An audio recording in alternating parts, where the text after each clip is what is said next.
to be twofold, according to the evidence elicited in that London court. The first was a question of profile. Pegasus had been deployed against a woman who was a member of two powerful Middle Eastern royal families, as well as her very well-connected British attorney, Baroness Fiona Shackleton. Shackleton was not only a renowned divorce lawyer to the rich and famous, including Paul McCartney, Madonna, Prince Andrew, Prince Charles. She was also herself a member of the House of Lords. Even more problematic for NSO, it was an outside cybersecurity researcher who discovered the attacks on the Baroness and the Princess. If he had figured out this one piece of how Pegasus was being used, what else had he figured out?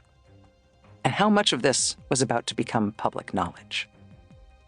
Cherie Blair explained in testimony that the caller from NSO asked her to contact Baroness Shackleton urgently so that she could notify Princess Haya. She said, "The NSO senior manager told me that they had taken steps to ensure that the phones could not be accessed again."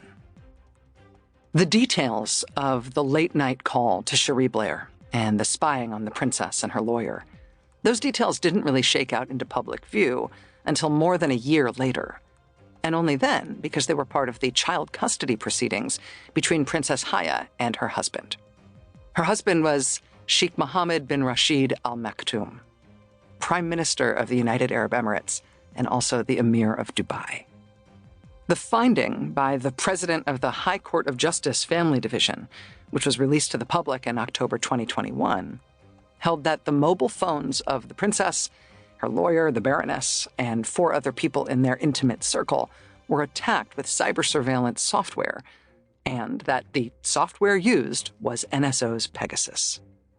The judge determined it was more than probable that the surveillance was carried out by servants or agents of Sheikh Mohammed bin Rashid Al Maktoum, the princess's husband, the Emirate of Dubai, or the UAE.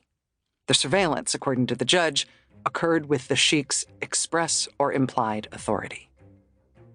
The story of the princess, the Baroness, and Pegasus might have faded into gossip columns and then into oblivion after a few weeks. A rich and powerful man used a pricey bit of software to spy on his wife and her divorce lawyer. Well, if you marry a sheik and then cross him, you damn well might expect things to get weird. NSO also did a fairly nice job of cleanup on Isle spyware. The court finding pretty much accepted the word of NSO that it had terminated the UAE's ability to use its Pegasus system altogether, at a cost to the company, the judge noted, measured in tens of millions of dollars. And maybe they did do that. But who can say? A funny thing happened on the way to that divorce court gossip column item. Because right around the time Cherie Blair got that call from Israel, one very brave source offered 2 journalists from Paris and 2 cybersecurity researchers from Berlin access to a remarkable piece of leaked data. The list included the phone numbers of not 1 or 2 or 10 Emirati soon-to-be divorcees, or even 20 or 50 suspected pedophiles or drug traffickers. The list was 50,000 mobile phone numbers, all selected for possible Pegasus targeting by clients of that firm in Israel, NSO.